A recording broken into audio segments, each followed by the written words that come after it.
Good afternoon. I'm Jack Markell, the former governor of Delaware and co-chair of the U.S. Global Leadership Coalition's Delaware State Advisory Committee, along with my friend, Governor Mike Castle. It's my pleasure to welcome all of you for a virtual conversation that could not be more timely about the state of America's role in the world and how leading globally matters more than ever to our local communities, including here in the Mid-Atlantic region. I think it's safe to say that amid a worldwide pandemic and an ever-growing number of global crises, the stakes have truly never been higher for America's global leadership. In fact, COVID-19 has been a stark reminder of just how interconnected our security and our prosperity are with the rest of the world. I truly wish we were meeting in person for this annual conversation, but I'm thankful that USGLC and Senator Chris Coons are still able to bring our community together in this virtual way. And I hope that you and your loved ones are staying safe and healthy. This community is special. We're leaders from across the Mid-Atlantic region. We're from the business, humanitarian, and faith communities. We're public servants, we're military veterans, we're Republicans, Democrats, and independents. And we've all arrived at the same conclusion. America must continue to be a global leader. As we're meeting in the wake of a particularly tense election season, where any mention of politics can feel more partisan than ever, it's important to remember that no matter your background or wherever you're tuning in from, belief in America's global leadership is something that you can have in common with a diverse group of men and women from across the region who have come together for this conversation. These are issues that affect all Americans.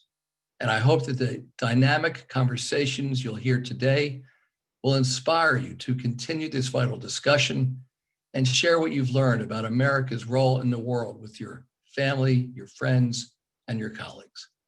I thank you for being with us today and for being invaluable members of this community. Enjoy the program. Thank you, Governor Markell.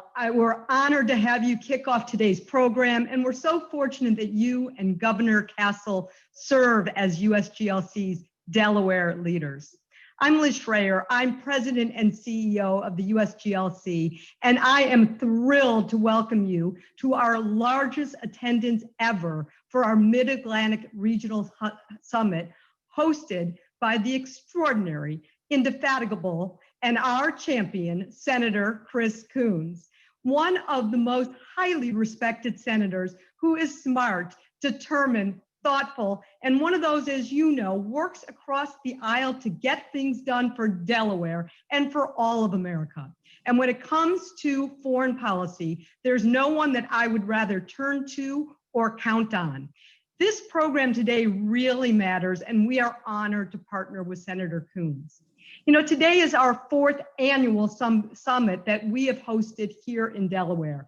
And it's the first time that I didn't get to take the Amtrak to attend, but I guess with all the press and the President-elect Biden's team taking all the hotel rooms in Wilmington, it might not have had any room for us. But one of the pluses is that with Zoom, we are going to welcome people not only from Delaware, but literally all over the country. Now, none of this could have been possible without two important groups that I want to give a shout out to. First are our local partners. They're listed on the screen, and they are wonderful. Without them, they do work every day to make a difference in the world, and a great appreciation for the sponsors of today's program. And if we could, I would tell everybody to stand up and give a standing ovation to all of them. Now, one last comment to set the stage for our conversation.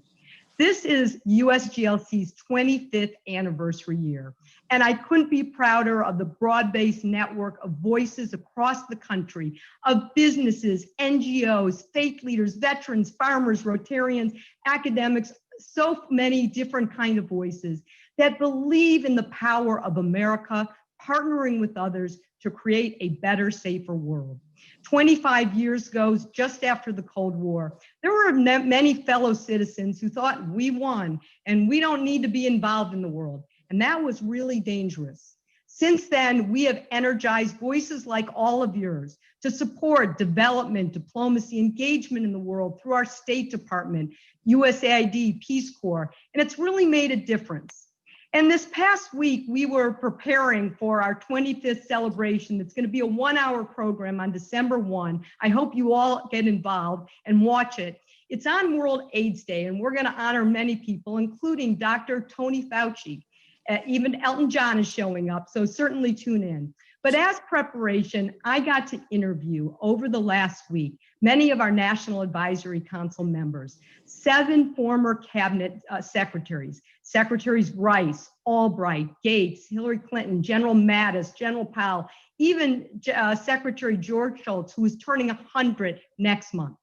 It not only was a personal walk down memory lane for me, but it was a reminder of the power and the important levers of development and diplomacy and why America needs to be at the international table, especially in the midst of a global pandemic, to advance America's health, economic, and security. It is exactly the importance of the conversation we will explore today as part of this summit, with amazing panels to discuss the defeating the global pandemic, to talk about the global economic recovery, and our keynote conversation, sustaining America's global leadership on the world stage. Each of you have received a digital program with the bios and information about our expert speakers, so please take a look at all of those. To kick off our first conversation, please welcome the USGLC co-chair, Secretary Dan Glickman. Take it away, Dan. Thank you, Liz. Thank you, Senator Coons. Such a delight to be here. 25th anniversary of USGLC. It's Senator Coons' anniversary as well. So, I mean, what else could we ask for on this wonderful day? So our first conversation will center on COVID, a crisis that knows no borders, and the importance of a global U.S. and robust global response to defeat the virus and tackle its repercussions, especially as a third wave ramps up. Over 10 million cases in the US alone, 50 million cases worldwide, nearly 250,000 Americans have died. So it's got a disproportionate impact all over the world, alarming increases in hunger and poverty that follow it along. So we have a great panel today. We have, of course, Senator Coons, the leader of America's global development efforts in the US Congress, member of the Foreign Relations Committee, such an extraordinary background. We have Dr. Agnes Binagwaho, who's Chancellor of the University of Global Health Equity in Rwanda. I've met her, talked with her. She's just a powerful leader on global development issues. And then Dr. Mark Esser, Vice President of the Microbial Sciences part of AstraZeneca, who can talk to us a little bit about vaccine development, where things are going, how they're going to be distributed, those kinds of issues. So just such a great panel. I just might mention 2 things we have today, the good and the bad. The good is Moderna has announced that it is also ready to go with a vaccine, or it's close to being going, with over 90% success rate. The other side of the coin is, it was announced this morning that there are 65 cases of COVID at the World Health Organization offices in Geneva. So the place that's supposed to be protecting us is got some issues there. It shows you how this is spread all over the world. So I'm going to start first with Senator Coons. And that has to do, Senator, with the global response to COVID. These cases are spiking all over the world, and especially in the United States.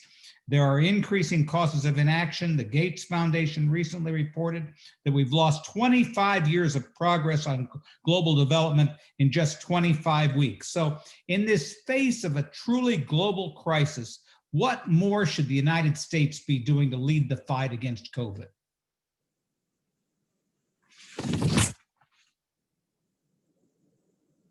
Thank you, Dan, and thank you for everything you've done over your long public service career to combat hunger in the developing world, to advance food security here in the United States and globally. And thank you to my co-panelists. I'm so grateful you're joining us today. I will do my best to be bracingly brief, given that I'm a senator, and that's an occupational challenge for all of us. First, we have to lead by example. We have to get this pandemic under control by the United States. We had over 1 million new cases in the last week. Without getting into it too much, given the partisan sensitivities of the moment, our president's failed leadership in terms of being a role model, of spreading reliable information, of listening to his COVID advice team, of deploying the resources of our national government, and of engaging our nation in an effective response, has marked us both internally and externally in a way that has genuinely harmed not just the American people, but also our standing in the world. And President-elect Biden and his incoming administration should make a dramatic shift by rejoining the World Health Organization. Obviously, it needs some reform and some improvement, and the development of an outbreak at headquarters in Geneva is just a reminder of some of the ways in which improvements can and should be made. We should join COVAX. We should be part of the global vaccine development and delivery infrastructure. And Congress has to come together to deliver bipartisan relief to the United States, to our public health systems, to our healthcare systems, to skilled nursing facilities, to states and communities all over our country. But we must invest in a robust public health response globally that addresses equity and that demonstrates the sort of leadership in public health globally that we were well known for. I was the only member of Congress to go to West Africa during the Ebola outbreak in 2014, 2015. We, in response to HIV/AIDS across the world, in response to Ebola, in response to polio, to MERS and SARS, the United States long had an earned position of global leadership in public health. But we've abdicated a fair amount of that in the last, in this year. And by getting our own house in order and engaging actively in a positive and engaging way with the world in our public health response, I think we can both turn the tide of this pandemic globally and re-engage in a way that reimagines our role in public health. So I just have one follow-up question for you, and that's this issue of the transition.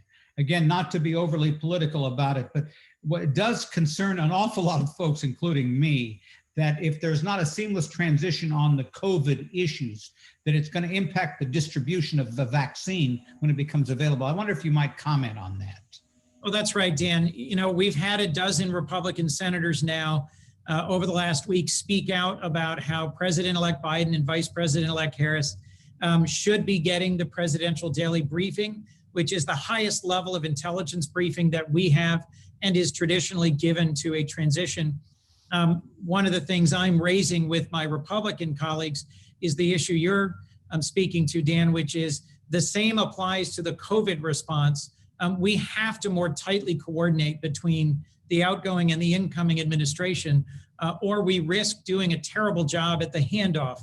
Dr. Fauci spoke to this on television, I think it was Sunday morning, where he said, think of it as a relay race where if we continue on our current trajectory where President Trump just refuses to engage in a real transition, you literally have the folks who are running the race stop, drop the baton, and then the Biden team has to root around and find it instead of the sort of smooth handoff that would actually be in the best interest of the health of the American people and our standing in the world. I'm continuing to engage with Republican colleagues to press them on this, and I am encouraged, but it needs to move faster. Thank you very much. Agnes, I'd like to go to you. Your work at the University of Global Health Equity, you've been focusing on more equitable health services around the world. This seems more important than ever, given the disproportionate impact that weak health systems have with respect to the COVID crisis. So what do you see as the greatest consequences if the global community fails to build stronger and more equitable health infrastructure, especially when it comes to supporting vaccine distribution? Thank you for having me, and thank you for this very important question. And that's why I'm so pleased to be here to represent the voice of the developing countries. If we don't manage to have a fair way to distribute the vaccine, and if you spoil vaccine because you cannot use it properly, it's going to be a major issue. As Senator Chris have said, US is a leader in health service and also in guidance for health service delivery. So those vaccines will have specific guidance, how to give it, how to provide it. And if some countries cannot protect, and we plan to protect health professionals around the world first, we will not as a planet be rid of this pandemic on time. And no country will be safe if one country is not safe. And the countries are vulnerable, the most support they will need. And for this, we need example. So we rely on the distribution of the vaccine. There is a great initiative that are out there to make sure that all countries benefit COVAX. I'm so pleased to hear Senator Chris to say that the US should join, because I believe that your new president will do that. Your new coming president will do that, because the world needs to be in synergy. The world needs solidarity to face such a threat, because it's a threat for all of us. You are on mute, Dan. I'm sorry, yes.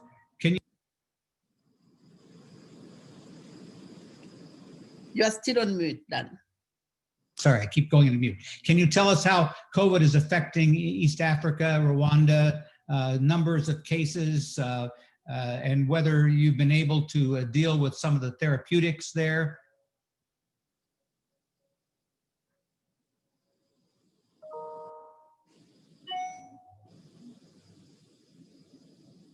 I think you're on mute, or can we hear you?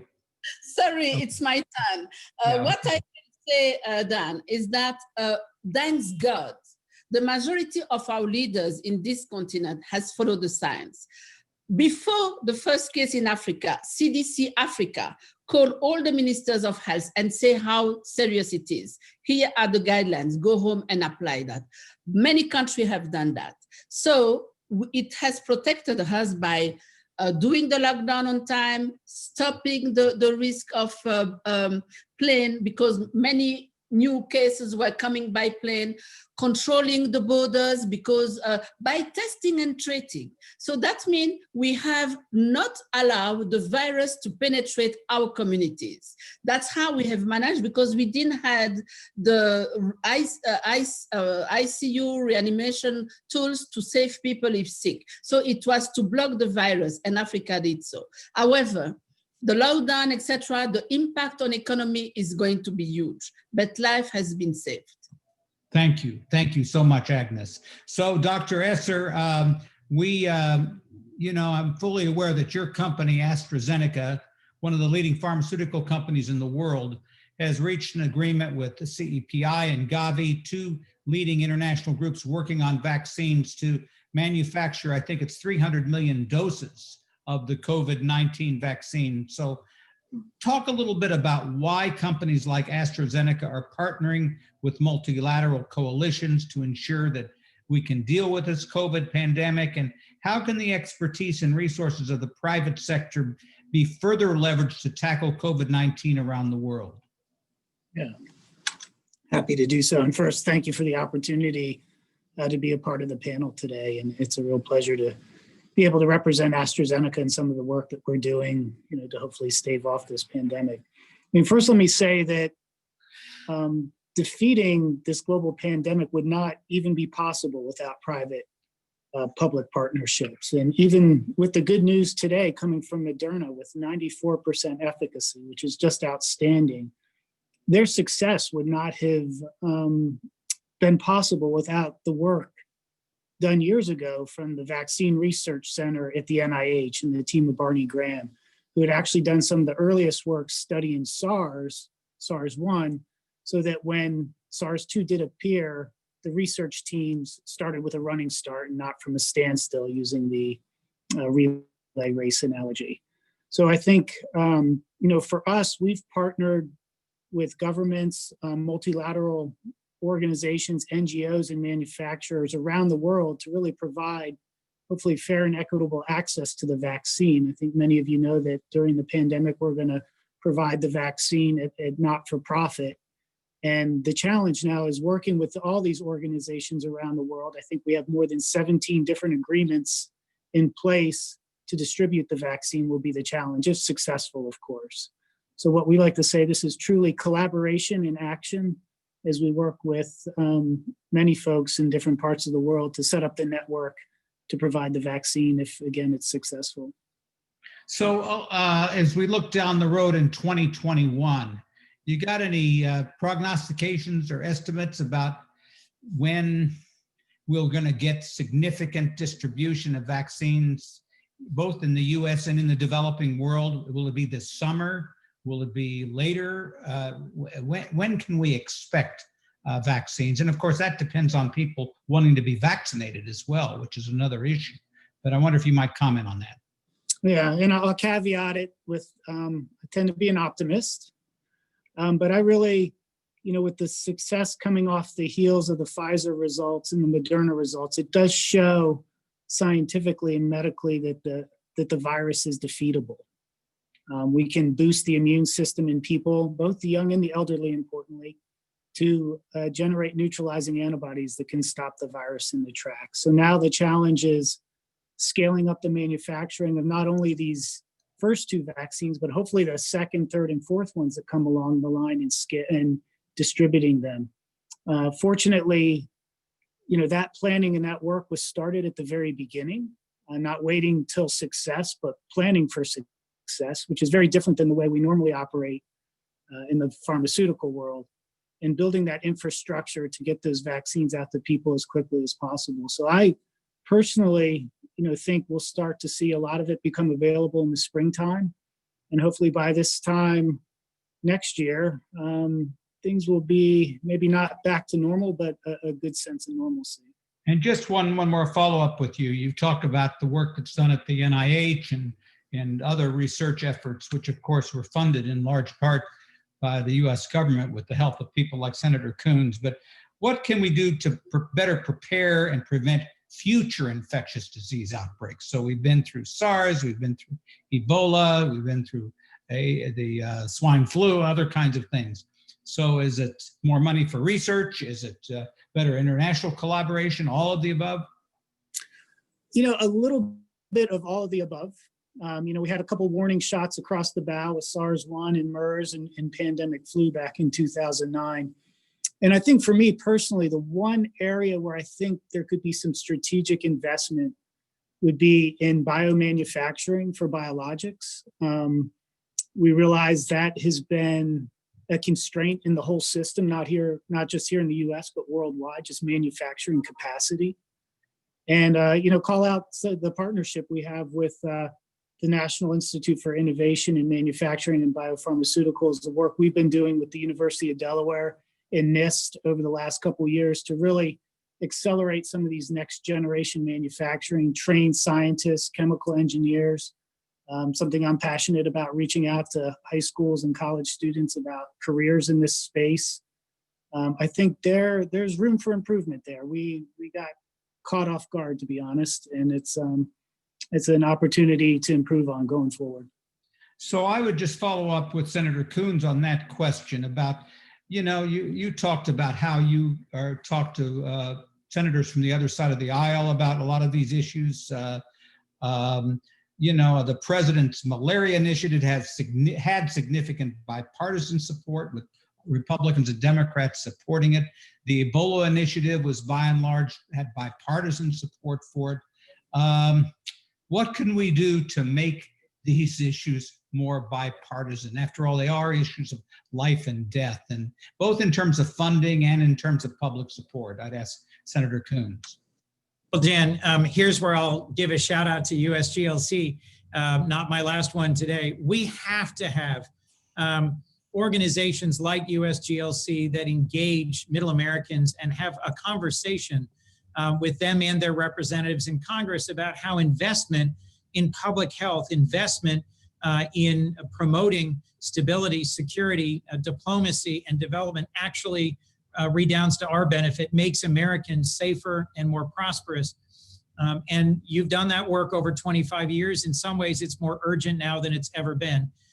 I do want to give a shout out, if I could, to Senator Lindsey Graham of South Carolina, who, although we have vigorously opposed each other on the Judiciary Committee, particularly over some nominations issues, has been a tremendous partner. We were literally talking about this over the weekend, about advancing funding in the lame duck in the appropriations for this year for things like Gavi and for funding of vaccine distribution and production globally. There are a few Republicans who resisted effectively President Trump's efforts to slash foreign aid by a third, to dramatically downsize USAID and our investments in public health and in food security. But we also, frankly, have to build back some of the infrastructure that was torn up. As many on this Zoom may have seen, Susan Rice did an interview about how in her exit, her transition out of the Obama-Biden administration, they had a specific half-day briefing on global pandemic response. And the outgoing administration literally handed a plan, an action plan, a response plan, and they had, and this was partly in response to Ebola and MERS and SARS, we had funded a global surveillance network, an investment in forward deploying CDC staff around the world, and in offices in the executive office of the president in the White House and the National Security Council. Much of that was either torn up, defunded, restructured, and we have to rebuild that. So there is bipartisan support, in no small part thanks to folks on this call in USGLC, but we have to win that argument. Donald Trump was not an aberration in the extent to which his America First ideology of isolationism and nativism and protectionism has had a willing audience nationwide for some time. We need to engage in that conversation domestically, urgently, this year ahead. So thank you. So I'm going to ask Agnes the last question. And Agnes, you've just heard Senator Coons talk about the need for the U.S. to have an adequate response funding for research, and Dr. Esser talked about the same thing. So how can we in the U.S. best support vulnerable countries and communities around the world to ensure that you have the resources to effectively distribute a vaccine? You know, you have issues of cold storage, and you have issues of just getting the vaccines to the people. How can we best help you? Need your... Sorry. Thank you, Dan, for this question. I totally agree with Senator Coons and Dr. Esser on what is going on and what we have to do. And you are right. I think that explaining the logistics behind the vaccine is absolutely needed. The vaccine we talk about need a cold chain that seems phenomenal. So how can country be ready? And we need to be ready now, start to make ourselves ready now to benefit during the next summer when it will be available. And at least we need to make sure that each country, according context, because this is not one shoes fit all. It's going to be according context. In my country, it's not going to be so hard. In some country, they are big country with no electricity in big part of the country or difficulties to bring that. So we need to set up special measure according to the context of the country and have solution that fit all based on the principle of equity and necessity. Necessity to protect the health professionals that are in front line, and equity to make the vaccine available to all, not only to the well-off. So we can be ready. Just ring the bell and say it's for the next summer. Use entities like Africa CDC. They will coordinate us very well. Well, thank you, Agnes. And I want to thank Senator Coons and Dr. Esser. We're all in this together. Who would have thought a year ago that we would be facing the most extraordinary public health crisis, certainly for the US in the last 100 years, but worldwide and globally the same way. And we all have to really be in this together because what affects somebody in one part of the world, there's no way to stop it from affecting people everywhere else. So thank you all for this terrific panel. Thanks to those who are listening. And I think I am going to turn it back, if I'm not mistaken, to Liz. Is that correct? I'm turning it back. Hello, my name is Carla Stone and I'm president of World Trade Center Delaware. As an advocate for our international trade, I already believed in the importance of our nation's leadership in the world community. However, the COVID-19 pandemic has reinforced just how connected our national and local economy and people are to the rest of the globe. By January, we had assisted Delaware companies with technical and supply chain support related to the emerging coronavirus. Countries around the world look to the U.S. to be a partner in meeting all kinds of challenges, challenges that rely on the resources that only the U.S. can bring as a global leader. My name is Esser, founder and CEO of Startup Africa, a Delaware entrepreneurship organization. Through my work with Startup Africa, I interact with young African entrepreneurs on a regular basis who are innovating and pitching new ideas for business and social enterprises. This work makes me feel hopeful for the future because African youth are driven by a strong sense of individual responsibility, entrepreneurship, and confidence in an African identity and building the Africa they want to see. And that is why Startup Africa is launching a campaign to impact 1 million youth through entrepreneurship by 2030. An initiative like this one can only be a success when we realize that American investments in Africa are so critical now more than ever. And when we realize that when Africa and America unite, the world wins through the youth. My name is Jesse Hamilton. I'm a 5th generation combat veteran, a former staff sergeant in the United States Army, and a PhD student in philosophy at the University of Pennsylvania. States go to war when diplomacy fails. Military interventions occur when fragile and unsupported states collapse. In both cases, Americans like me are sent in to kick down doors and find the bad guys. I spent a year as an advisor to the Iraqi army in Fallujah, and I learned that combat zones are hell for soldiers and civilians alike. Diplomacy and development are important because they aim to avoid situations in which the only recourse is to send in Americans like me. That's why I'm a proud member of USGLC's Veterans for Smart Power.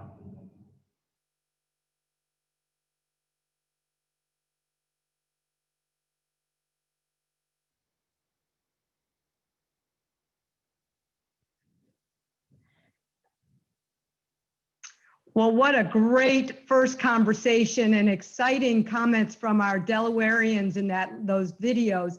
So our second panel is getting to the heart of every kitchen table conversation, the economy. And we all know we can't solve our economic recovery without addressing the global economy that now faces the greatest crisis since the Great Depression. COVID is expected to cost more than $28 trillion in output by 2025. So to help us unpack this topic, we have an incredible panel of experts in the private sector, from the administration, and 2 of our congressional leaders right here from Delaware. So welcome back to Senator Chris Coons, Representative Lisa Blunt Rochester from Delaware, Tara Hogan Charles, a senior executive from Procter & Gamble, and Adam Boehler, the CEO of the U.S. International Development Finance Corporation. So welcome to all of our panelists.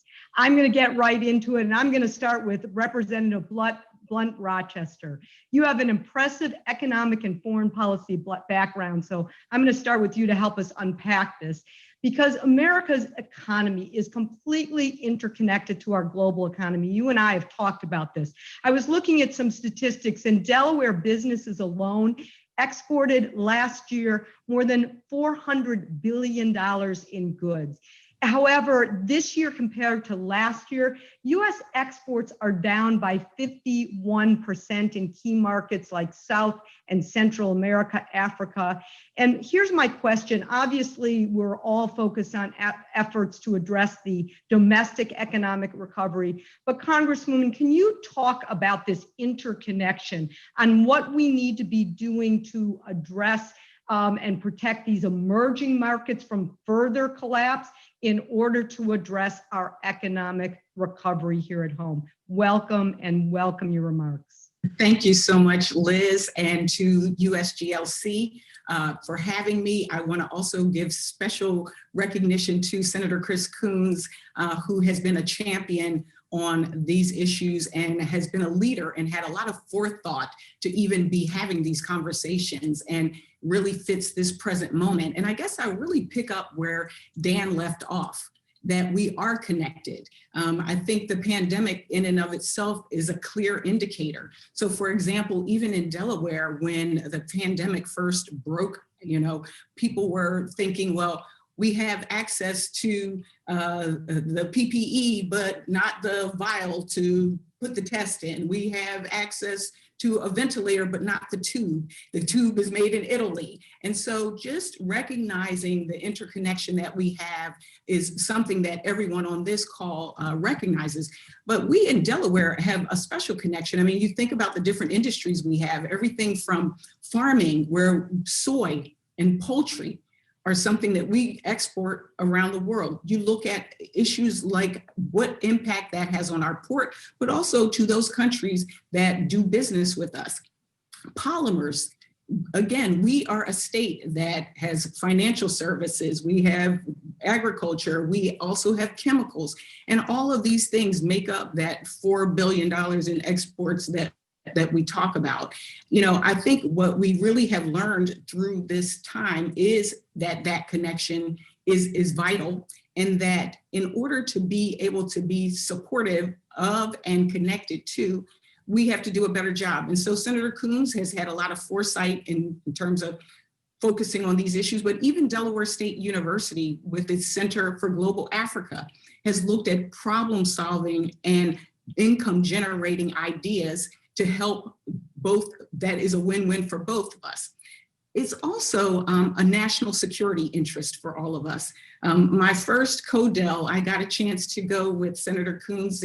He said, when I won my first election, if you win your first election, where would you want to go in the world to understand the issues? And it was Africa. And while there, we got to also talk about issues like, and groups like Boko Haram that, created terroristic opportunities, to the extent that we can be linked in our health, our education, our environment, and our business community, and create opportunities, then we are also safer as a planet. So it is all linked together, and it has impact on our economies and on our wealth as well as our health. Such important questions. And Adam, I want you to build on what the Congresswoman just said. You lead the new Development Finance Corporation, something Senator Coons has played a real leadership role. In fact, the summit last year talked and led about advancing the BUILD Act. I'm honored to be on your Development Advisory Board. And what I want you to talk about is the DFC, as it's known in Washington, is a major tool in advancing economic stability by strengthening these economies that the Congresswoman was just talking about, these emerging markets, and actually countering great power competition like China's growing economic influence. We had great hopes for DFC, we still do, and COVID made it even more difficult. So Adam, talk about how the DFC can have the big impact on our economic recovery.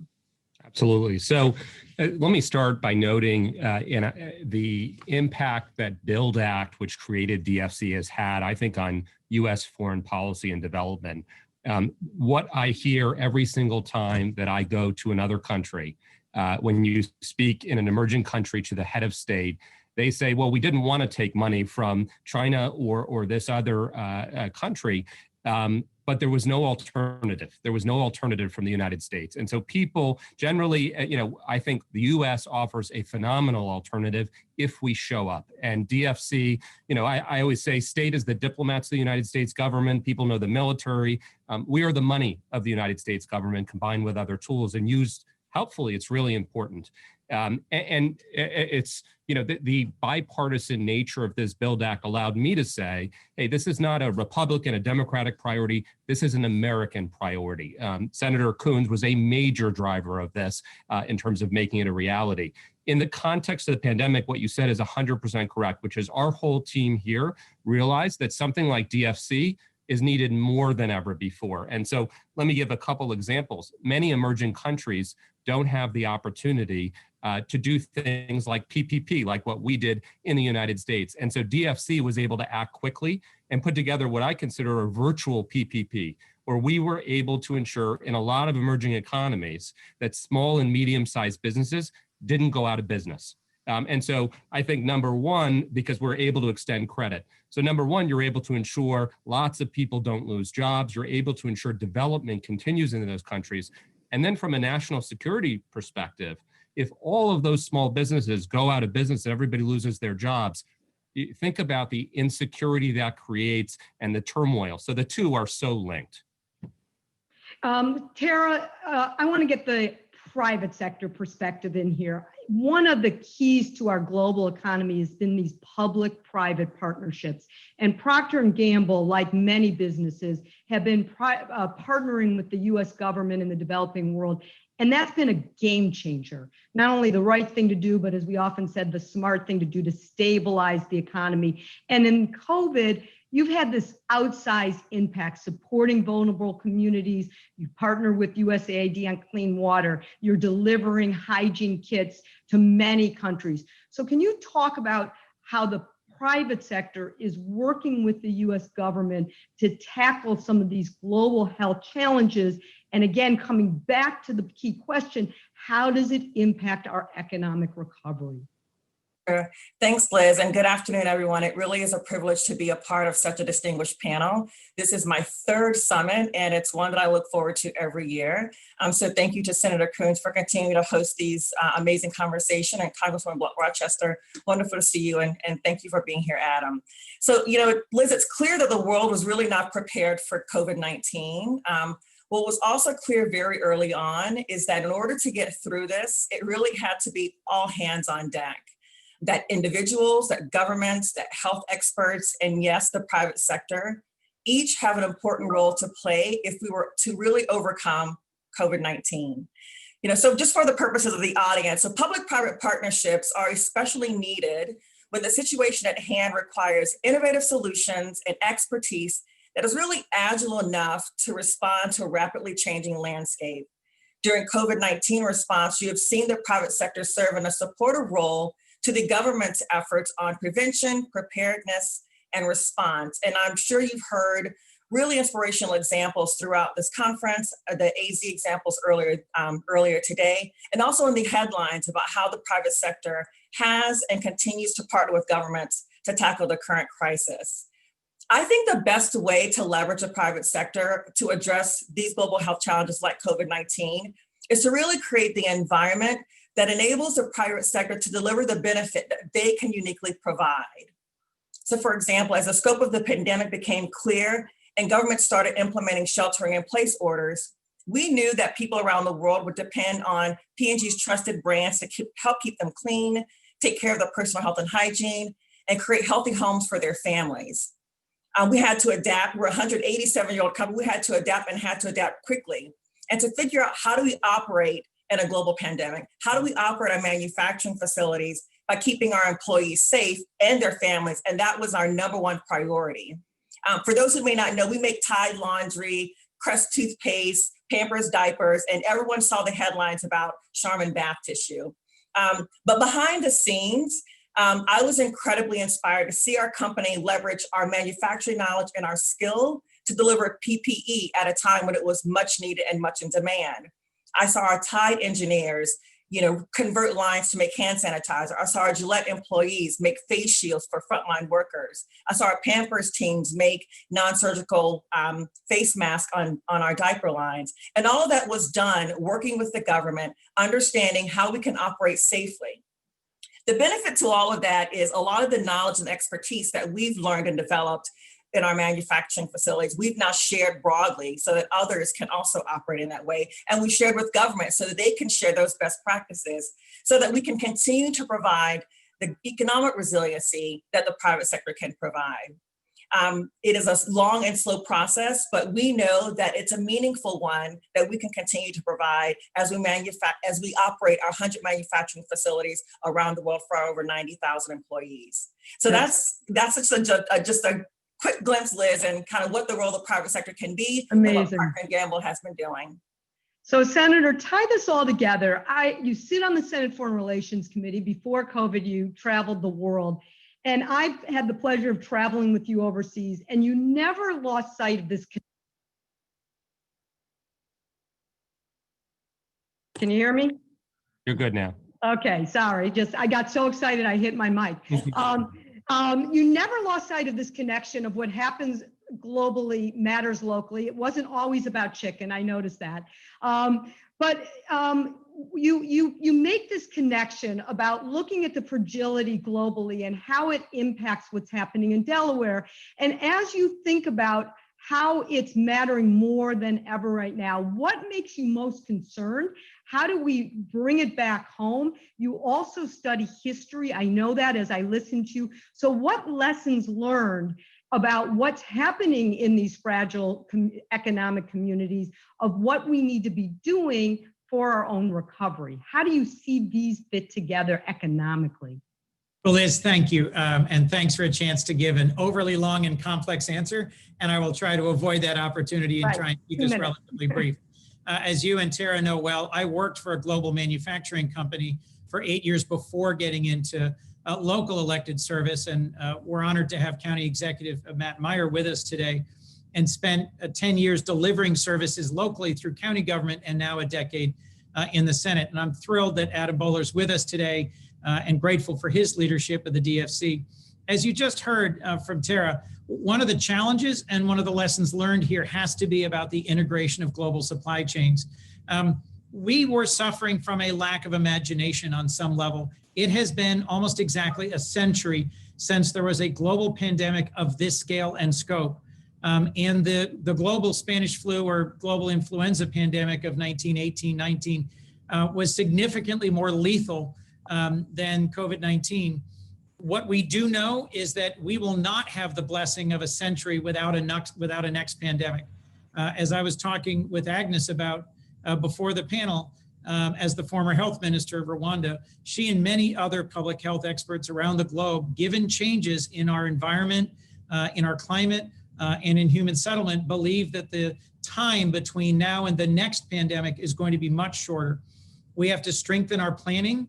We have to strengthen our integration between the public sector and the private sector, and we have to strengthen our resiliency. So one of the references you heard earlier was the way that NIH was doing platform work in response to SARS that allowed us to be farther ahead on developing the vaccine to COVID-19 than we would otherwise have been. We need to invest not just in building back better the American economy and in strengthening our manufacturing sector and in onshoring some of our key both pharmaceutical and medical supply components and materials. But Adam and the DFC have been doing great work in global recovery, supply chain investments, and access to credit.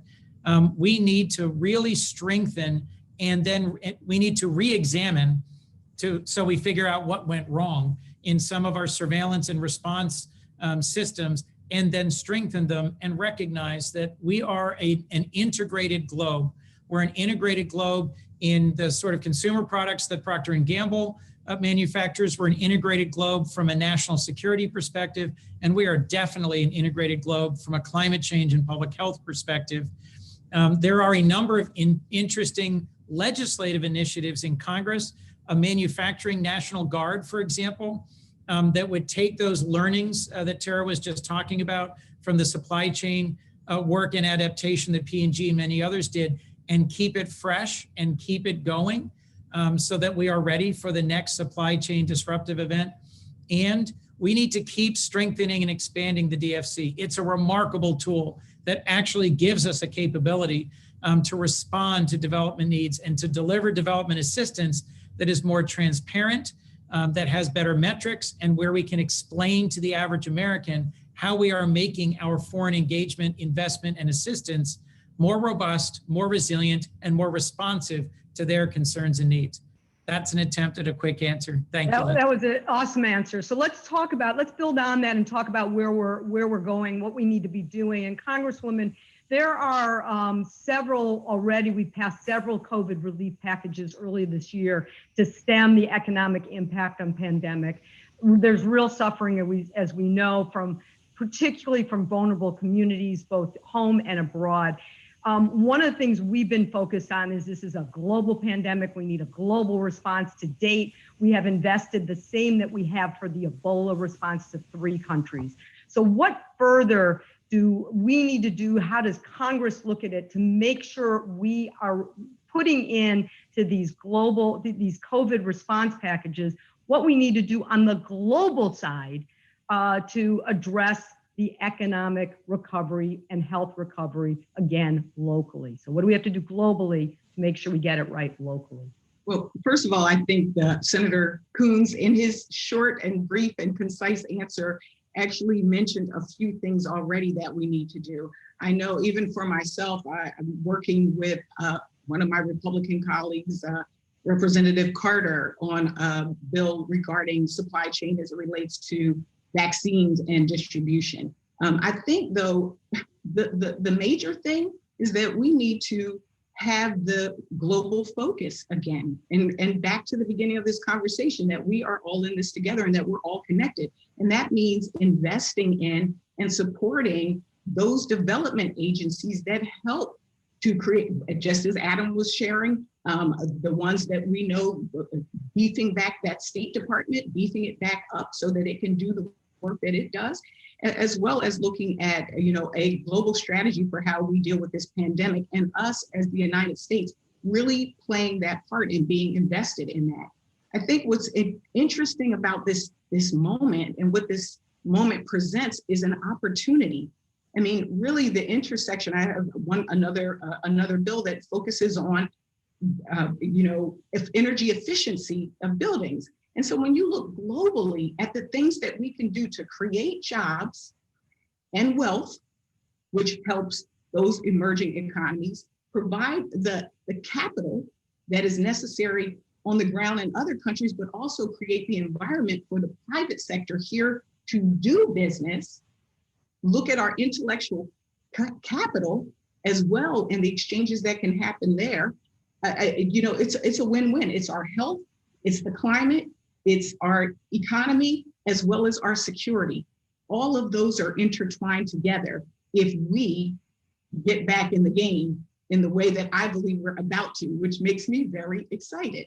So to me, it is really those intersections of things. And we in Congress do have the capacity to legislate in a bipartisan way, to appropriate as the senator does, and to be that bully pulpit and go out there and tell people that we are a part of a bigger, larger community. And when the world hurts, we hurt. When the world thrives, we thrive. Great. Adam, DFC recently released its first development strategy, ambitious goals ranging from empowering 12 million women globally to new healthcare facilities. Why is this important? What do you hope to do? How does this affect our economy? Yeah, so I mean, this is going to touch base and link what everybody said, which is a resilient developing world is really important. And one of the things we did in the strategy, and this is how we think about development finance going forward, we call it strategic development finance, is instead of spreading money across lots of projects, et cetera, how do we focus in on a problem and focus all of our resources to address it? Because as you know, one project is helpful. Doing things in a concentrated way and thinking about multiple projects as an ecosystem is really important. And I want to point out one example, and this is actually something that I've worked really closely with Senator Coons on, is our U.S. Colombia Growth Initiative. And so one of the things we did in Colombia is we looked at it and we said, hold on a second, why, given Colombia's strength as a country, given the fact that they ran cartels out of the country, why do they still make 95% of the world's cocaine?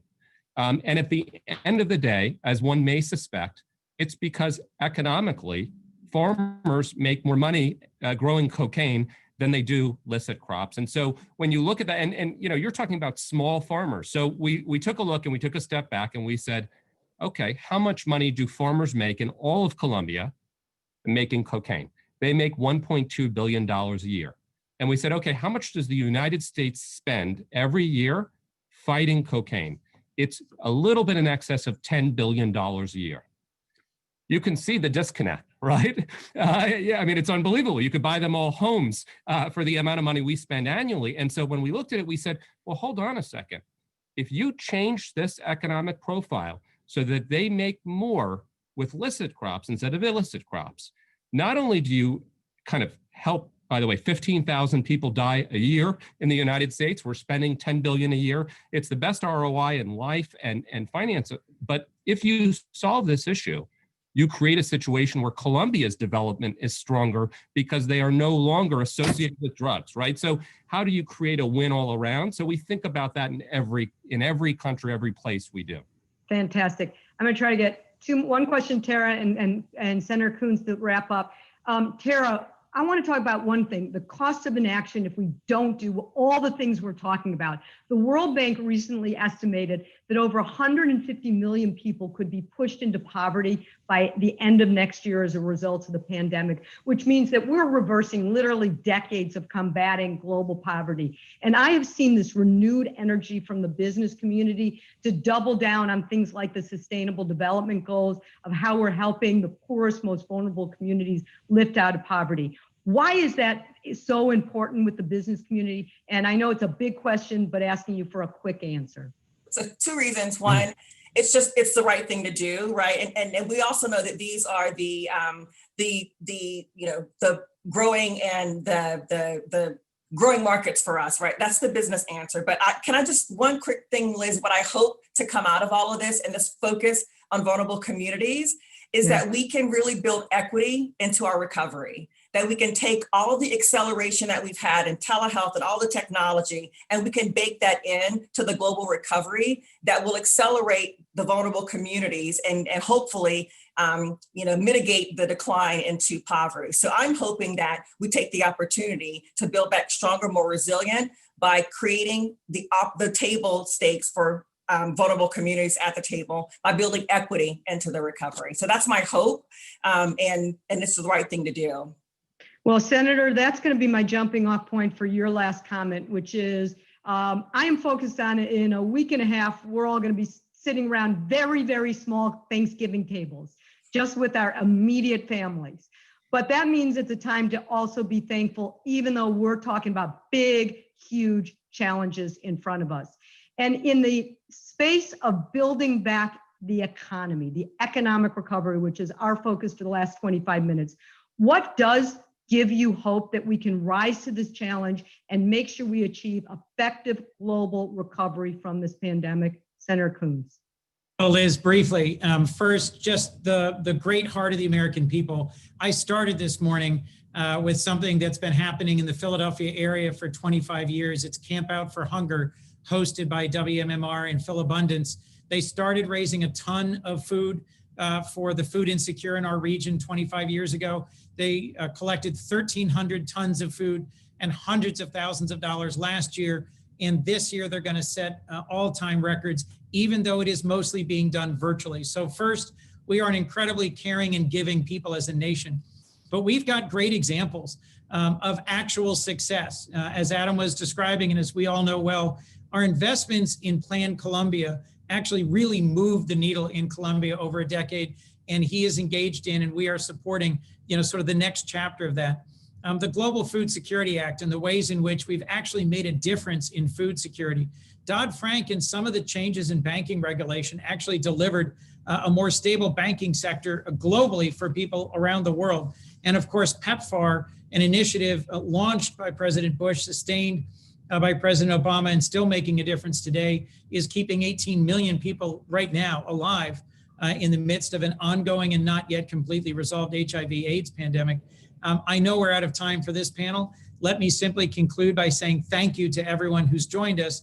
And I am optimistic that if we listen to the message that we're all in this together, and we demonstrate to the American people that we can have positive and sustained results around the world, we can turn the tide of this pandemic and global recession and actually see some recovery and progress in meeting development goals globally. Thank you to Adam Boehler, Congresswoman Lisa Lunt Rochester, Tara Hogan Charles. Please watch our Global Impact Spotlight and watch the keynote conversation where Senator Coons will be back with a terrific last panel. The Global Impact Spotlight is next. My name is Kelvin Lee, and I lead the National Institute for Innovation in Manufacturing Biopharmaceuticals, or NIMBLE. We are a public-private partnership supported by funding from 160 member organizations, as well as the U.S. Department of Commerce. We accelerate biopharmaceutical manufacturing innovation, support the development of standards that enable rapid manufacturing capabilities, and educate and train the biomanufacturing workforce. We focus on medicines manufactured using biology, such as antibodies and vaccines. We partnered with the Bill and Melinda Gates Foundation to establish NIMBLE's Global Health Fund to ensure that manufacturing innovations that benefit our society can be used in support of developing nations. During this pandemic, our scientists have been working hard to accelerate patient access to medical countermeasures and vaccines through efforts that increase speed to patient while maintaining safety and efficacy. Moreover, NIMBLE brings our expertise to bear on other pandemic needs, including improved testing capability, PPE manufacture, and sanitization methods. I'm Kim Andrews, and I've attended 9 years of USGLC conferences. As the Executive Director of the Japan American Society of Greater Philadelphia, I engage in cultural diplomacy every day. I make the exchange of ideas, art, language, design, and culture happen between the US and Japan. To me, cultural diplomacy is so important because it demonstrates the humanity, strength, and individuality of all of us. And at the end of the day, cultural diplomacy is another tool of America's global leadership.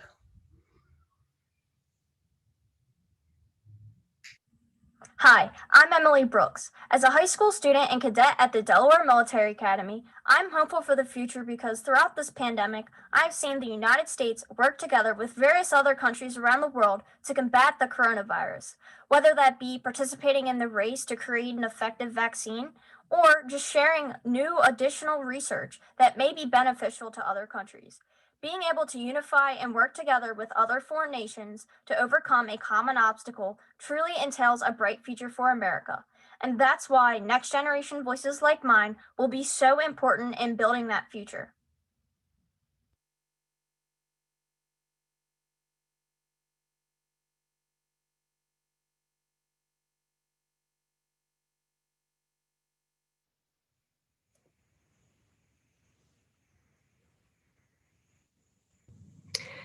Hello, everyone, and welcome to the Keynote panel. My name is Nancy Cordes. I'm the Chief Congressional Correspondent for CBS News, and I want to thank the U.S. Global Leadership Coalition for having me at such a fascinating time of transition for this country. And I'm extremely delighted to be joining the three esteemed panelists who we have today. Obviously, you've been hearing from Senator Chris Coons of Delaware, who I've had the pleasure of covering for the last 10 years or so on Capitol Hill. So I want to welcome him back. And we also have the UK Secretary of State for Foreign, Commonwealth and Development Affairs, that's Dominic Raab, joining us from the UK. So thank you so much, Dominic, for joining us as well. And then of course, Cindy McCain, who is the chair of the Board of Trustees for the McCain Institute and also assisting with President-elect Biden's transition. Thank you all very much for joining me. Thank you, Nancy. Thank you. Thank you. Senator Coons, I think I'll start with you. And I'm wondering if we could start big picture and if you can talk about what kind of impact you think the past 4 years have had on US foreign policy and our standing in the world, our leadership in the world, both good and bad, and how indelible you believe that is and what it would take to change it. Oh, Nancy, thank you. And thanks to the panel for joining us. And thank you again to the audience that's joining us this year. It is the largest and most global audience we've had. So this pandemic and the Zoom environment we're in does have some unexpected blessings. Look, broadly, I've been a critic of President Trump's approach to foreign policy over the last 4 years. There have been some successes, and I recognize that. Confronting China's economic mercantilism, taking sort of bold risks that have led to some progress in terms of normalization between Israel and the Gulf states, some ways in which we have addressed some burden sharing issues. But broadly speaking, I frankly think that our place in the world is weaker and is less sustainable today than it was 4 years ago. And I think that the core message of the current administration, which has been one principally of isolationism and of going it alone, of America first, has really tested and challenged a lot of our key alliances. The approach of using protectionism and tariffs to challenge China's conduct in the world economy has had the secondary consequence of really testing and straining some of our oldest and closest alliances around the world. And the ways in which human rights and a commitment to free press and democracy has been put to the back burner, and instead sort of global interests and great power competition has been the matter of the day, really in combination has weakened what I think has always been our core strength, which is a global network of alliances rooted in shared values, a commitment to open societies, human rights, and democracy that really have contributed over 7 decades to making us more prosperous and more secure. Briefly in closing, Nancy, about this opening point, this is a conversation that's been going on within the American body politic for decades. And Donald Trump did not just, President Trump, forgive me, did not just appear out of nowhere. The impacts of globalization, the ways in which 20 years of war in Afghanistan, Iraq, and elsewhere, and the ways in which there have been real winners and losers in our country and our society as a result of the costs and strains of globalization and the global war on terror, has produced folks in the Democratic and Republican parties who have a more populist and more isolationist view today than at any time in our lifetimes. Moving forward, we have to engage in a meaningful conversation, not just with the American body politic, not just with the Midwest of the United States, but with the Midlands of the UK. And not to, Mr. Foreign Minister, not to tell, Foreign Secretary, not to tell you your own politics, but as we have discussed before, many countries are facing the same challenges. We have the greatest global migration since the Second World War. We have the existential threat of climate change, and we now have this universal challenge of the public health pandemic. This is a moment for us to come back together, to re-examine our own democracy, to reimagine our network of global alliances, and to come out strong as we re-engage with our allies around the world. And Secretary Raab, to that point, since the US and the UK do have such a long-standing close relationship, do you share Senator Coons's view of the ways in which the US standing in the world has suffered over the past 4 years? How has the US-UK relationship in particular been strained, and what are you looking forward to working on with the next administration that perhaps you weren't able to with the previous one? Well, look, I'm not going to get dragged into the domestic US politics, but the truth is, if you're a British Foreign Secretary, and I think this is true whether it's on the centre right or the centre left, you want to make sure the steadfast alliance that we've got with the US is still in place. And I think around the vast majority of mainstream moderate politics, it's been around promoting free trade. It's been around securing our people from the threat of terrorism. And we've got all these new threats, climate change, COVID. And the truth is the contours of the opportunities and the risks do change.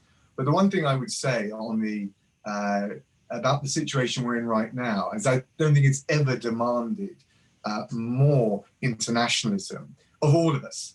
I mean, the critique that you hear pretty much on a bipartisan basis now about Europe not pulling its weight in NATO militarily, financially, I think we agree with that.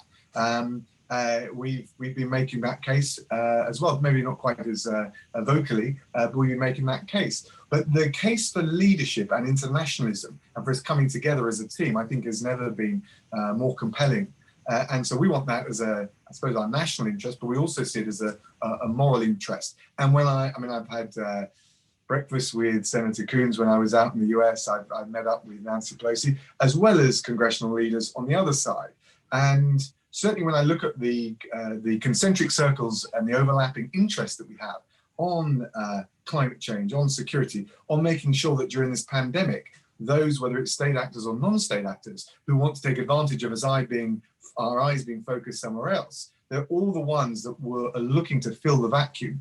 So I welcome much of what President-elect Biden has said about returning to the WHO, returning to the Paris Climate Agreement. We're hosting COP26, the UN climate change talks next year. What America does in that space is hugely important to shifting the dial on climate change. So the contours change a little bit, but certainly we will always make the case for powerful multilateralism. And whatever people say about Brexit or the politics in the UK, my Prime Minister and I have always made the case that Brexit ought to free us up to be a global Britain with a global set of priorities and a force for good in the world. And one thing we know is that when we embark on that endeavor, we want to do so with the US. Mrs. McCain, you've talked a lot about the importance of America leading with our values overseas. How does a values-driven foreign policy work? How does it advance our interests? What do you mean when you talk about that concept? Well, and we at the Institute, as well as my husband and I together, have always been proponents of human rights and proponents of values that incorporate everything that involves the human being with regards to international work. What right now what's happening is, because we are so isolated and because we've been so we've kind of stepped away from this, those who are most vulnerable in this world are the ones that are suffering the most. And so values-driven leadership in any way, shape, or form is a must, and I believe something that we can work towards now. But we have a long way to go. Combating human trafficking is a large part of that in this, and the work that we had done worldwide, which was, we had a long ways to go, obviously, but we've taken 10 steps backwards. And as a result of that, we see a lot of people that are very, very, not just vulnerable, but that have been affected by it completely, that we've lost to all of this. So to answer your question, yes, values-driven leadership is most important in this arena, and something that I think the world is looking to for the United States to fill.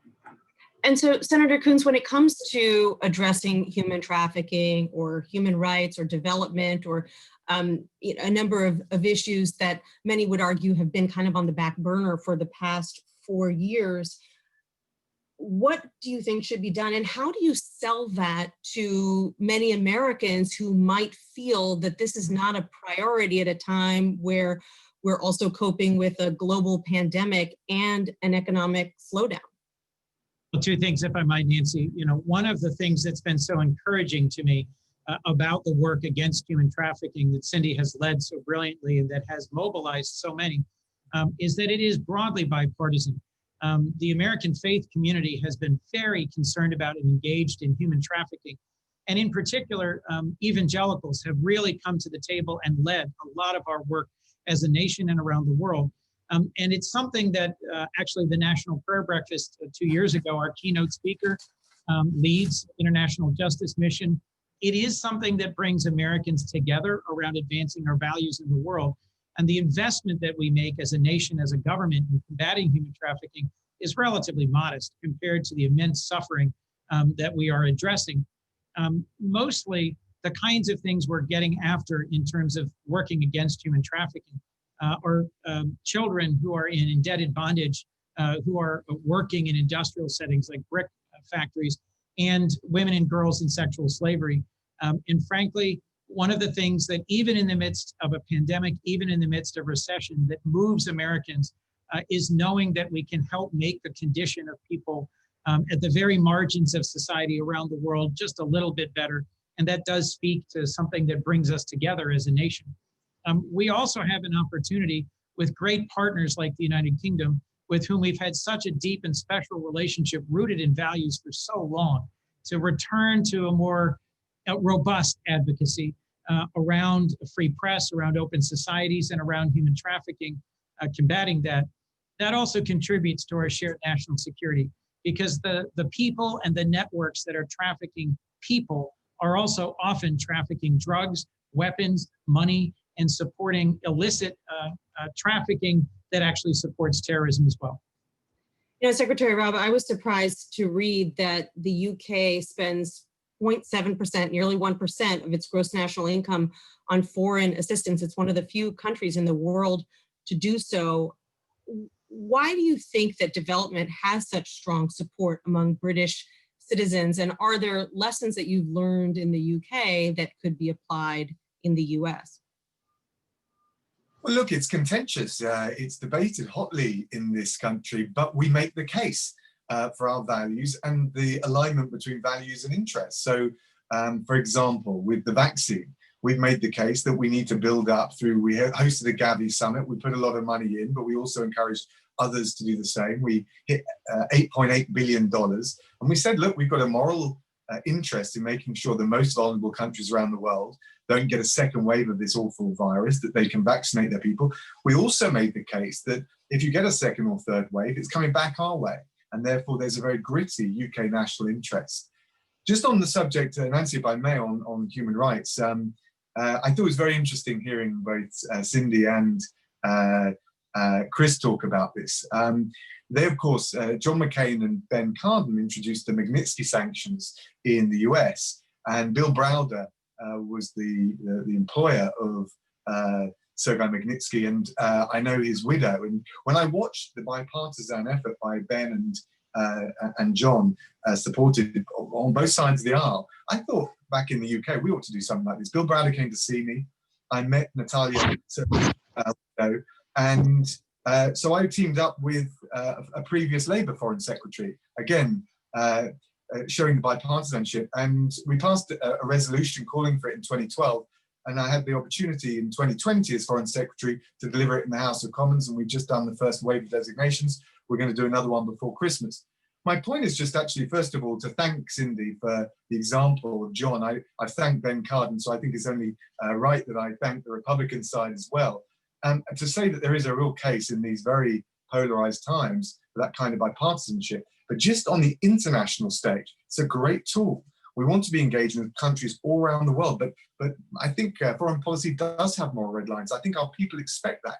And I think it's a good example, not just of how political parties and lawmakers can come together domestically, but how countries can come together to stand up for our values in the way Chris and Cindy have very eloquently and articulately put forward. Well, Mrs. McCain, since the Secretary so eloquently brought up bipartisanship, I'm wondering if you can talk about whether that is you're trying to bring that spirit of bipartisanship to the President-elect Biden transition, what your role will be, and whether you see any hope for more bipartisanship, particularly on foreign issues, which, you know, I have to say, even though we've been in this, you know, very, very gridlocked phase for several years now, typically we do see more agreement on foreign policy than domestic policy. And so how hopeful are you that that will continue and perhaps grow in the next administration? But to answer your question, I'm very hopeful. That's the reason that I decided to support Biden, was because those very issues, and leaders like Senator Coons and others that are so bipartisan on issues and make sure that they do work across the aisle. It's something that, as you mentioned, the gridlock, it completely stopped. It became political, it became harsh, it became uncivil, all those things that we all know occurred that were so arduous to watch. Now I do believe we have not only hope, but I've seen action on part of that, because this new administration believes in not just working across the aisle, but making sure we talk to everybody on these issues, which is something we were not doing at all. And so with the help of Senator Coons and others within the United States, I'm not just hopeful, I'm excited, because there's been so much damage done. I look forward to mending and healing these international issues and moving forward. You know, Senator Coons, you brought up the fact that both the US and the UK may have some work to do, basically combating the forces of disinformation in their countries, and how much of a role that plays in foreign policy. You know, I was just thinking about the fact that we've been hearing John McCain's words so frequently over the past couple of weeks in that very gracious concession speech that he gave, and you know how difficult it must have been for him in that moment to give it, but you know, what a different country that seems to have been just 12 years ago. And now we're living in a world where many people seem to believe that President-elect Biden didn't necessarily win the election. And there is so much disinformation out there. And I was just reading this morning this interview with former President Obama, since he's got a new book out, a really interesting interview where he talked about the fact that that democracy itself could be at risk if we don't have a population that believes in a shared truth. And, you know, so I'm wondering really from all of you, whether you believe that the genie is out of the bottle and can't be put back in, or whether there are ways to address that in here in the US or in the UK or around the world. Senator, maybe we can start with you. Well, Nancy, if I could briefly, two things. You know, in my bipartisan travel throughout Europe and in particular Northern Europe, I've been struck at the ways in which some other countries really have strong examples for us in trips that I did with Senator Flake, as well as others, to visit the Baltic and Nordic countries. You know, these are countries that have been under enormous pressure from Russia with intentional and sophisticated misinformation campaigns, both overt and covert. And they've developed some real expertise in how to better push back on disinformation on social media, to strengthen the resiliency of their populations in the face of efforts to undermine their systems. And I have to say, although we of course still have significant challenges in this country with voter suppression, with gerrymandering, this election that just happened in 2020 was in some ways one of the most secure we've ever had in terms of foreign interference and in terms of the ways in which, given our experiences in the primaries, many of us had predicted a truly chaotic election day and real difficulties with the execution of our election. The other thing I would just urge that we think about and work hard on together is the ways in which a lack of trust and confidence in science itself, in leadership, and in vaccines puts all of us at risk. We're now moving, hopefully, God willing, soon to the stage where we are vaccinating the world population against COVID-19 with some of the announcements just in recent days. But in the United States, we have tens of millions of people who don't trust vaccines and vaccination because they don't trust experts. We have some work to do, and we have some lessons to learn from trusted partners like the United Kingdom, from allies throughout Europe and the world, as we work to both restore confidence in science and public health, and as we work to restore confidence in our elections and our electoral systems. Mrs. McCain, your thoughts? Well, I completely agree with Senator Coons. It goes back to, once again, this values-driven leadership within our foreign policy and within our international experience as a whole. And also reminding people that it is important to be a part of the world. This isolation issue that we've talked about, this, to me, that's the most frightening of all of this, is that people believe we should not be talking to leaders and countries and examples around the world like that. So we have, as Senator Coons said, we have a lot of work to do, but I believe in the good graces and the good spirit of the American people also. And I believe, even though the genie may be out of the bottle, I think we're chasing her and going to stuff her back in so we can move forward. And Secretary Raab, how does it, what's your view from the UK? Have you made efforts to try to push back on, the many sources of disinformation that are out there and now easily accessible? Well, yeah, look, it's a common problem. There's disinformation which is propagated by governments abroad or non-state actors. We've got, I think, a good team effort going on, particularly with the Five Eyes security partners. I think there's something a bit more basic in our politics, and probably learning some of the lessons that Cindy and Chris talked about. I mean, politics in the United Kingdom has certainly coarsened over the last 10 years. It's rougher. There is I read Arthur Brooks's book, Love Thy Enemies, and it was quite interesting because looking at what happened in the US debate compared to what's happened here, but certainly an attempt to denigrate the advocate rather than just to tackle their arguments. So we've lost something about the fair play in democratic debate, which is you argue as robustly, as rigorously as you need to, but respect the person that you're talking to at the other end. The other thing I think that's happened is a little bit the media, particularly social media, things like Twitter, fringe views can be blown up. Something like, relatively a large majority of people on Twitter don't tweet. And I remember when I first got into politics, I went to a town hall event and I got heckled by people who said I was too far to the left, too far to the right, whatever it may be. And it was quite aggressive.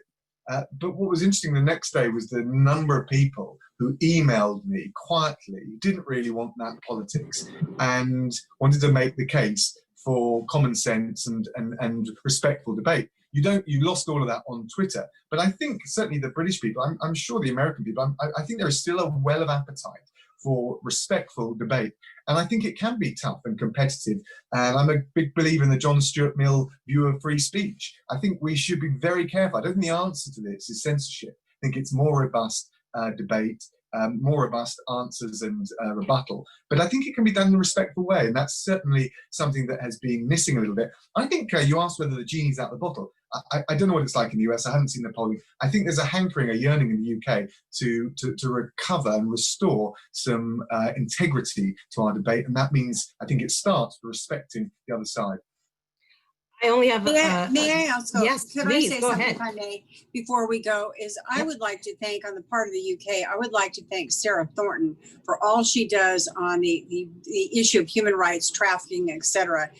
She's just marvelous. And Kevin Hyland, the former person that did this, also, the UK's had a leadership role on the issue of human trafficking for so long. I just want to make sure everyone heard that, because you do a great job on that. The bond's being repaired as we speak. That's really meaningful. Just very quickly before we go, because I know that that President-elect Biden has said that it's one of his top priorities is rejoining the Paris Climate Accords. I'm wondering if any of you or all of you can talk about exactly how you see that working. And I know that that's something, obviously, that the UK would welcome. So if you can give us a few concrete details about how you think that would work, how quickly it would happen, and the like. Well, look, from a UK point of view, I think it was fantastic. Look, we need a virtuous cycle, not a vicious cycle. And the virtuous cycle is all the countries stepping up to the plate and showing their ambition to deal with it. So as the presidents of COP26 next year, and we're trying to shift the dial at the November conference, the ability to go and say, well, look, we've seen recent changes from the Chinese, the Koreans, the Japanese, the EU, who we're encouraging to come up with a greater ambition. The US now shows that kind of commitment. It is a force multiplier in dealing with what is probably the biggest international issue we face right now, certainly long term. Senator Coons, Mrs. McCain, any final thoughts on that issue or any other? I'll just thank Dominic. One of the things I'm really excited about is the very real prospect that President-elect Biden will not just rejoin the Paris Agreement, but that I'll have a chance, along with some wonderful Republican colleagues of mine, to co-lead a bipartisan delegation to Glasgow, to COP26, with some promising developments at the national and subnational level here in our country, as we restart innovation, engagement, deployment, and our trajectory towards a carbon neutral economy. It was so disheartening to be at Paris with competing Republican and Democratic delegations that were saying opposite things. I really think it is quite possible Congress will send a bipartisan delegation to Glasgow, and there is so much we can do in advance of that together. So, Mr. Foreign Secretary, thank you for the leadership of the UK on this, and I look forward to seeing you in Glasgow, if not sooner. See you then. Well, Mrs. McCain and Secretary Raab and Senator Coons, I think our time is up, unfortunately. I've got a lot more questions to ask you, but that is the fate of a journalist always. So thank you again so much for having me. And Senator Coons, I think I'll turn it over to you. Well, thank you. Thank you, Nancy. Thank you, Dominic. And thank you, Cindy, for a great keynote panel that has inspired and challenged our audience. I want to thank the USGLC and Liz Schrayer and everybody who's helped make this virtual conference in some ways the best of all the conferences we've done here out of Wilmington. I think this moment, this global pandemic, the recession that's following, and a renewed focus on equity and inequality here in the United States and around the world reminds us that from London to Los Angeles, from Kigali to Wilmington, we are all in this together. We have a shared set of values and interests. We have a shared future, and we need to be looking more clearly at each other and at the challenges that we can and should address as an American people and nation, and as a world community going forward. One of the things I am most excited about that is possible under the leadership of President-elect Biden and with colleagues in the Senate is that we can reimagine our engagement with the world. We can reimagine our alliances, our investments, and the ways in which we can convey to the American people how those engagements make us more secure and more prosperous. We have to think anew about ways in which we can engage youth, ways in which we can make our communities and our globe more secure and more sustainable and more resilient. So as we close out this year's conference, I just want to encourage you, the folks who participated this year, to think hard about how you can be engaged, how you can be an advocate who gets involved. Our investment in foreign assistance, our investment in diplomacy and development and security isn't an act of charity. It's an act of investment in a world that is more secure and more stable and more sustainable. And so whether you're a faith leader or an entrepreneur, whether you're an educator or an activist, whether you're a local elected official, part of the diaspora, an artist or an attorney, there is room for you to engage. We need the sort of work that USGLC has been doing for 25 years now more than ever, and we need your voice. We need you to think hard about the ways in which you can move forward this conversation we've had today, whether it's by joining the One campaign or CARE or Catholic Relief Services, whether it's engaging with your faith community or through your family or through your broader community in a way that will continue this trajectory towards re-engagement and reinvigoration of America's place in the world. Global engagement is a key part of how we recognize that we are all in this together and we build back better, a brighter future for our nation and our world. Thank you for being a part of this conference today. I look forward to seeing you at next year's conference and at all the opportunities we have for engagement in between. Thanks.